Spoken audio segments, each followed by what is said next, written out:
ابن رجب کہتے ہیں کہ اللہ کی قسم، اللہ نے مخلوق کو اس لیے پیدا کیا تاکہ وہ اس کو پہچانے، یعنی اللہ کو، اس کی عبادت کرے اور اس سے ڈرے۔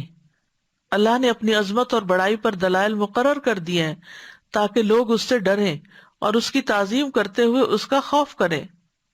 اور ان کے لیے اللہ نے اپنے عذاب کی شدت اور اپنی سزا کے مقام کو بیان کیا ہے، اور جو اللہ کی نافرمانی کرنے والے لوگوں کے لیے تیار کر رکھا ہے تاکہ وہ اس سخت عذاب والے گھر سے نیک اعمال کی وجہ سے بچ جائیں۔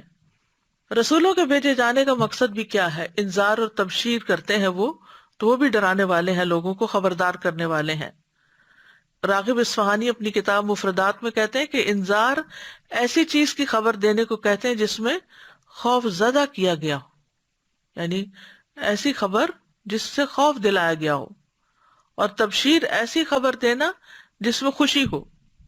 تو اللہ کا قرب پانے کے لیے ضروری ہے کہ انسان اللہ سے ڈرے بھی۔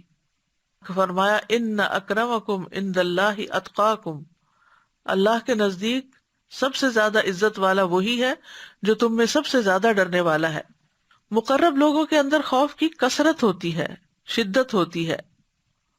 امام ابن قیم ایک مثال سے بات سمجھاتے ہیں اپنی کتاب مدارج السالکین میں کہ اللہ عز و جل کی طرف سفر کرنے والے کے دل کی مثال ایسی ہے جیسا کہ کوئی پرندہ ہو، اللہ کی محبت اس کا سر اور اللہ کا خوف اس کی رحمت کی امید، اور اس کے دو پر ہوں، پھر سر اور دونوں پر سلامت ہوں گے تو پرندے کی اڑان بھی عمدہ ہوگی۔ ٹھیک ہے، یعنی جو اللہ کی پہچان کرتا ہے، اللہ کی معرفت رکھتا ہے، تو وہ ایسا ہے جیسے کوئی پرندہ ہوتا ہے، پرندہ اڑ کے جا رہا ہے، تو اسے اللہ کی محبت بھی ہوتی ہے، اللہ کا خوف بھی ہوتا ہے، اور اللہ کی رحمت سے امید بھی ہوتی۔